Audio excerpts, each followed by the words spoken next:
Hello everybody, welcome back. I want to take a little bit of your time this morning and show you some of the things that I do around here. And I've had a project that I've been working on for quite a while. It's a solar powered inverter, 5,000 watt inverter.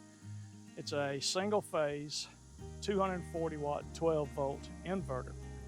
And I'm setting it up for my water well, which runs on 240 volts on two legs of 120.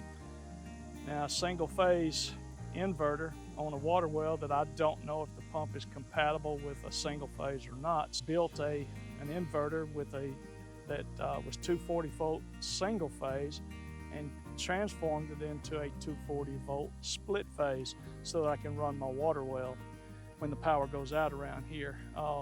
Living this far back in the woods, to give you an example, when Hurricane Katrina hit, we were without power for 3 months. And it cost me quite a bit to get generators down here to pump water and to provide power for the house.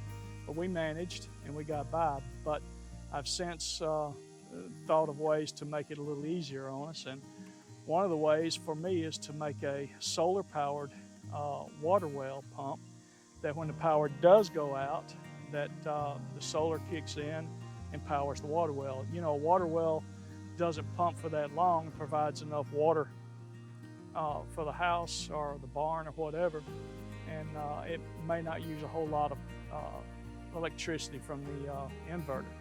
I'll show you what that's all about. This is what I came up with for my water well. I built this solar powered inverter that will power the water well and maybe even some of the lights in the barn. I also run a CNC router, so this would power that.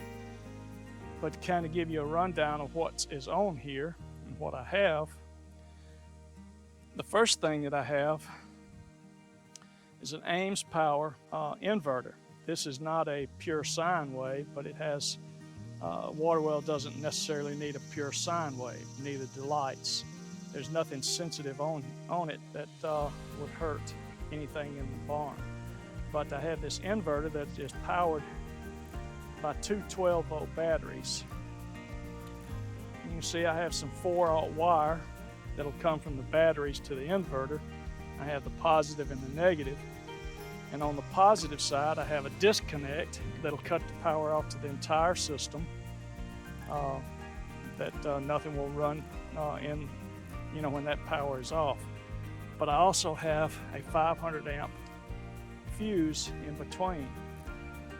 This fuse goes to a solenoid. This is a 500 amp solenoid that I have. And the reason I put the solenoid in there so I could cut the power off completely there too. But when you power an inverter up, there's a certain amount of electrical surge that goes into the capacitors of these inverters. So I wanted a way to charge those without a spark or without any danger of a spark whatsoever.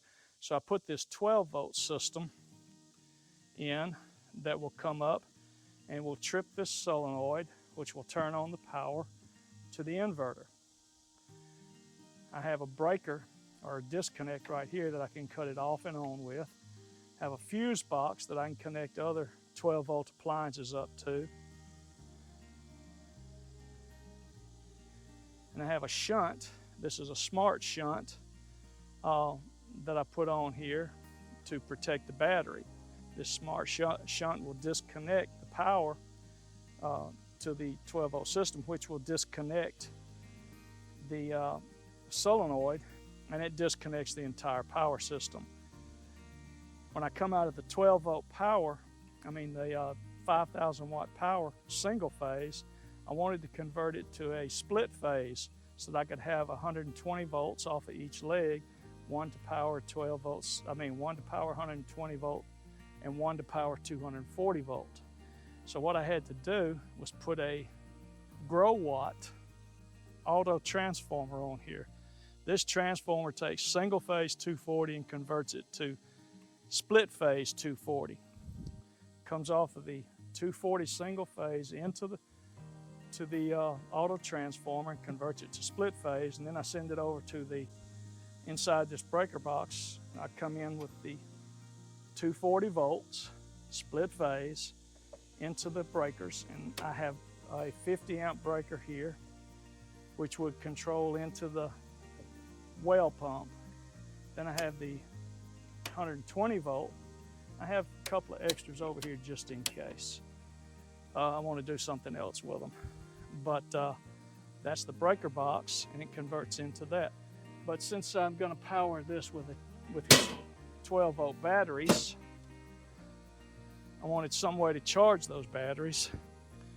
So I brought in this solar charge controller. This is an automatic solar charge controller for 12 volt, 24, 36, or 48 volts, and this is an 80 amp. So it will keep those batteries charged with my solar panels. And this is the input for the solar panels right here.